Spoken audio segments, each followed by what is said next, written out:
So, instant reactions. The Bears just beat the Washington Commanders on Thursday Night Football. Let me get the official score. I tuned out. 40-20. The Chicago Bears beat the Commanders 40-20. Justin Fields had an absolutely amazing game. Justin Fields, 50% completion percentage, but for 282 yards and four tutties. Four tutties. Khalil Herbert, 10 for 76.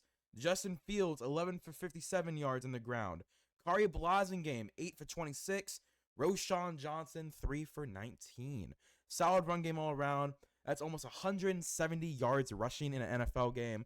Really solid for a team like the Bears with not a great offensive line. And they did that on only about 35 carries, average about 5.5 to 6 yards a carry. Absolutely amazing from this run game. Receiving, only 3 guys caught passes. Justin Fields threw the ball 30 times, only 15 completions to 3 receivers. DJ Moore had 8 receptions for 230 yards and 3 touchdowns, averaging of 28.8 yards a catch. DJ Moore was a beast out there today. Justin Fields was throwing dimes to him. Cole Kmet, 5 for 42 and a touchdown.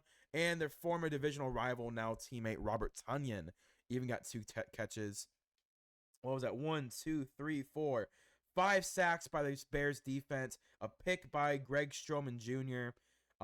Man, I'm seeing if I recognize. Yeah, Yannick Ngakoue's on the Bears. Wait a minute, I didn't know he was on the Bears. Greg Stroman even had a tackle. A sack. T.J. Edwards, the guy coming over from the Eagles, I believe, got that sack as well. Yeah, Cairo Santos getting 16 points today. Really good kicker. Performance by him. The Commanders, they didn't have the worst game in the world. Sam Howell, 37-51 for 388, 2 tutties and an interception. Not a lot on the ground, obviously. When you're down by that much, you got to try and come back, so you throw the ball. Logan Thomas, 9 for 77 and a touchdown. Curtis Samuel, 6 for 65 and a tutty. Terry McLaurin continues to not be used in this offense. Jahan Dotson continues to not be used in this offense. Yeah, that's it, really. I'm trying to see anything positive about this team right now. There's nothing positive. The Commanders, man, I don't know what's going on, but we'll talk about the Commanders in a minute. We're going to talk about the Bears, all right? I have a lot of Bears fans in my friend groups. Obviously, I work with a lot of Bears fans. My friend's a Bears fan. Aaron, former co-host of the Sports Stuff podcast, he's a Bears fan, was texting me tonight. Yeah, honestly, man, go Bears. They looked dominant today. They looked dominant last week in the first half against the Broncos. I'm happy they finally got that first win in 346 days. As a Browns fan, I know what it's like to go 1-15 and then 0-16. I'm happy that Bears fans don't have to go through that. There's a lot about this team that I hope continues. I hope that play calling continues.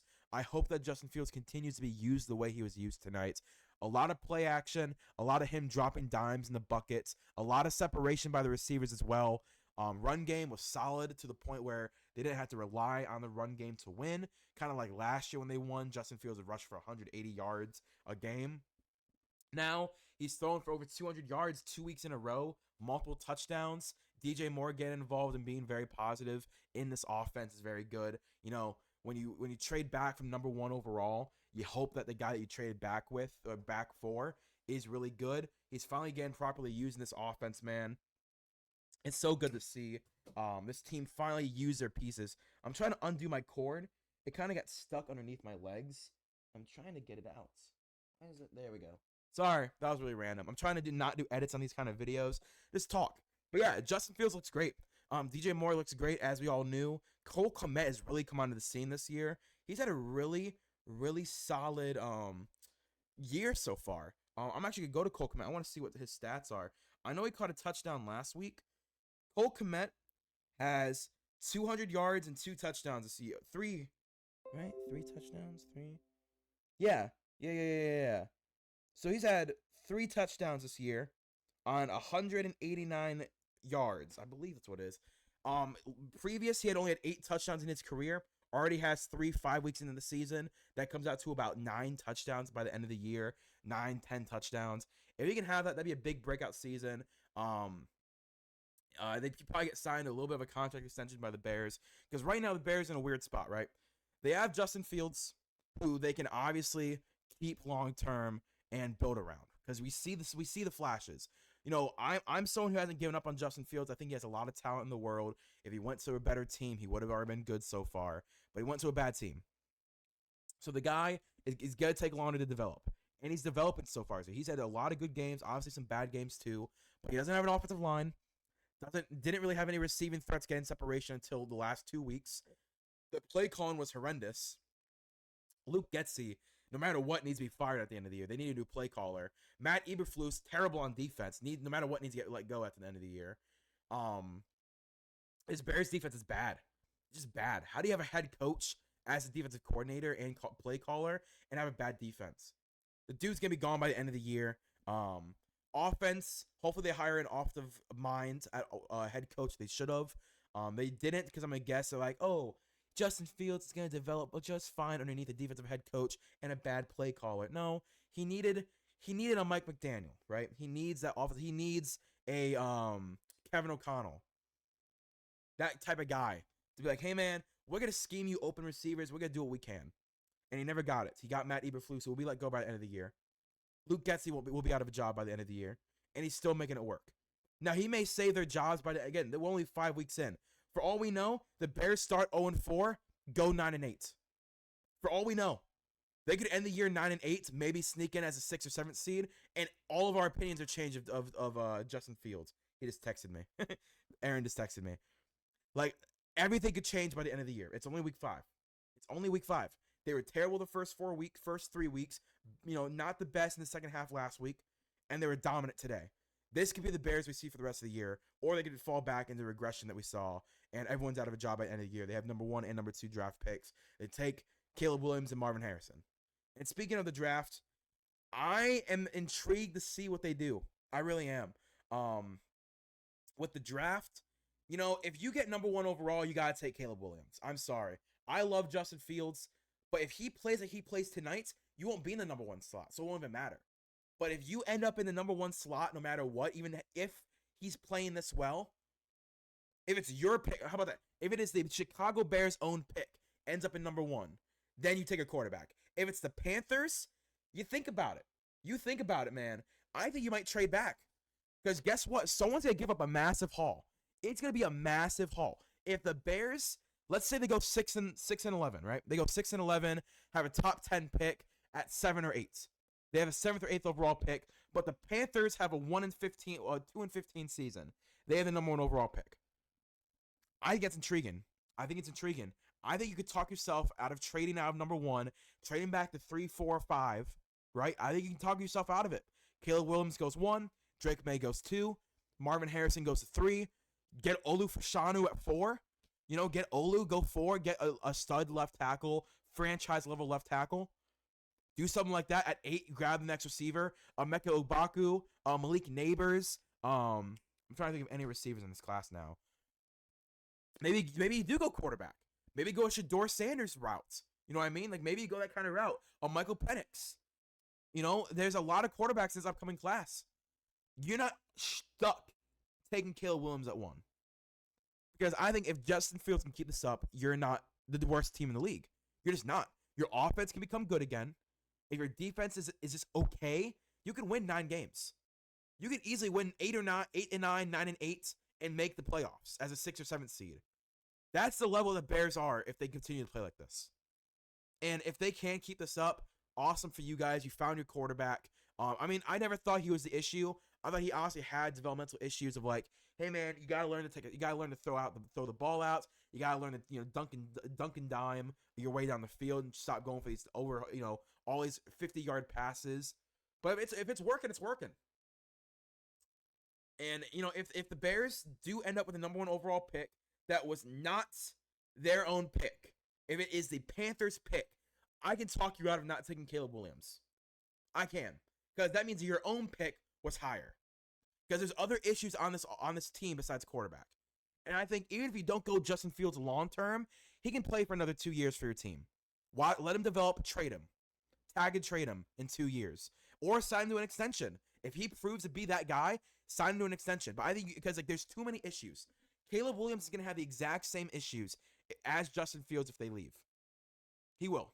So I think you could talk yourself out of trading out number one like you did last year. Get a king's ransom. Get more first round picks. Get another player, maybe an offensive lineman, please, and just continue to do what you're doing right now. Or you take Caleb Williams, Marvin Harrison 1 and 2 if you do stink, and you trade Justin Fields for a second, third, fourth round pick, whatever you can get out of him. That's where the Bears are at right now. As for the Commanders, holy crap. Eric Bieniemy's offense is bad. It's just bad. Jahan Dotson not being used. He had 8 touchdowns in 12 games last year as a rookie. Terry McLaurin not being used. He's one of the best wide receivers in the NFL. Why is Logan... This is how I know it's Eric Bieniemy calling plays. It's how I know. Logan Thomas leads this team in receptions and yards and touchdowns. A tight end. A dude who probably shouldn't be in the NFL. Just straight up. Like, he's gotten so many concussions and injuries. He probably should be in the NFL. And he's leading the team in targets, receptions, and yards. Because of Eric Bieniemy. He's not using wide receivers. He's not. And if I'm Terry McLaurin, I'm done. Dude, you've done so much for this organization. Request a trade. I'm done if I'm Terry McLaurin. I have Terry McLaurin, Jahan Dotson on my fantasy team. They're done. I can't stand it. If Eric Bieniemy is going to continue to run an offense through Chase, through Logan Thomas, instead of one of the best wide receivers in the NFL, one of the best rookies from last year in the NFL, you use Curtis Samuel more than you use Terry McLaurin. Like, what are you doing? It's insane. This defense is bad. Ron Rivera, this defense is bad. Maybe Riverboat Ron just lost it. Maybe he needs to be a defensive coordinator somewhere for a year or two, redevelop that drive to be a head coach, but he needs to be out. He needs to be out of here at the end of the year. He's done. Like, I'm sorry, he's done. He's had 3 or 4 years to fix this team. They've made the playoffs once and lost. Like, he's got to be done after this end of the season. This is the effort from your team. You're not using your best receivers. You're not good on defense. Like, Eric Bieniemy might become the head coach next year solely because Ron Rivera gets cut, gets fired, and Eric Bieniemy is the assistant head coach. If the Commanders, what are they? What are the Commanders? Let me check. I want to see what the Commanders are. The Commanders are 2-3. If they're 3-6, 3-7, and they're out of the playoff race, I would fire Ron Rivera and promote Eric Bieniemy for 5 or 6 games. See what he's got. Like, Eric, dude, you never got a head coaching job. We hired you as the assistant head coach and offensive coordinator. Let's see what you got for the next six games. If you do well, you're the new head coach of the Washington Commanders. If you suck, you're out of here too. And we'll all know what kind of head coach Eric Bieniemy is. Because I'm done with Ron Rivera. I'm done. This defense is bad. It's bad. This offense is not good right now. They're using Logan Thomas like he's Travis Kelce. He's not. They're not running the ball at all. They're not good at running the ball. They're not good at passing the wide receivers. They have no protection on the offensive line. This is a bad offense. Sam Howell's out there he's being left to dry. And Terry McLaurin needs to be gone. He needs to ask for a trade. It hurts my soul. I love Terry McLaurin. And I'm seeing him be wasted on this offense by Eric Bieniemy. Listen, Eric, I get it. If you don't want to use wide receivers, because in Kansas City, you use Travis Kelce. Cool. Trade for Kyle Pitts. Just straight up. Trade for Kyle Pitts. Trade for Gerald Everett. Trade for one of the better receiving tight ends in the league. Because you're done. Like, you can't win with Logan Thomas as your best receiver. You can't. You have an all-pro in Terry McLaurin, a potential Pro Bowler in Jahan Dotson that you spent a first-round pick on last year that you're not using. Like, what are you doing, dude? I don't get it. When they got Eric Bieniemy, I'm like, oh, this offense, this is going to be legit. I had them as 10 or 11 wins. And they can't even manage to beat the Chicago Bears, who are 0-4. What are the Commanders doing, man? If I'm the Commanders, and if I'm 2-6 or 3-6, 3-7, 2-7 by the end of the halfway through the season, Ron Rivera's gone. He's done. I'm sorry. You've had your chance to turn this franchise around. New ownership. He's fired. He's gone. Eric Bieniemy, we hired you. We hired Eric Bieniemy. We told Ron Rivera we want Eric Bieniemy. You're now the head coach for the next 6, 7, 8, 9 games, whatever it is. And if you're not at least 5-4, 6-3, you're not the head coach of our team. You're not. You're just not cut out to be a head coach in the NFL. That's the test we need. And if he does win a lot of games and they somehow have a winning record under Eric Bieniemy, give him a chance at a head coach of the Washington Commanders. But if I'm the Commanders, dude, I'm done with Ron Rivera. This defense is bad as always. This offense can't do anything. There's got to be a new change. Eventually, guys don't give effort when it's the exact same thing day in and day out. They keep listening to Ron Rivera, and they keep losing. All right, guys, try again next week. They keep doing it, and they keep losing. 4 years of this. 4 years of Ron Rivera, and nothing's happening. At all. Nothing is happening for this team. I don't know what to expect. Like, Riverboat Ron is no longer that good of a head coach. He's just not. Maybe he's outdated. Maybe he needs to, again, take a year off, redevelop his scheme, get a defensive coordinator position, and retry this whole thing again. But if I'm the Commanders, he's done halfway through the season if we don't have a winning record.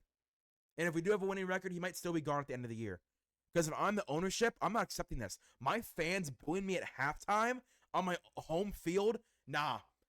That's a culture problem. That's a culture problem. We got to get winning football back in Washington, and it's not going to happen under Ron Rivera. So, recap of this game again. Bears did amazing. Justin Fields, amazing job. You did really good.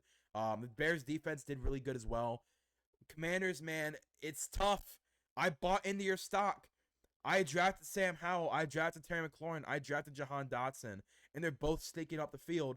At least Sam Howell is showing some promise. But, dude, if I'm the Commanders and I have a chance to get Drake May or Caleb Williams, I'm tanking for Caleb Williams or Drake May. It's just what I'm doing. But if you guys did enjoy, please like, comment, subscribe. Hit notification bell to be notified when I post next. I'll see you guys later. Peace and bye.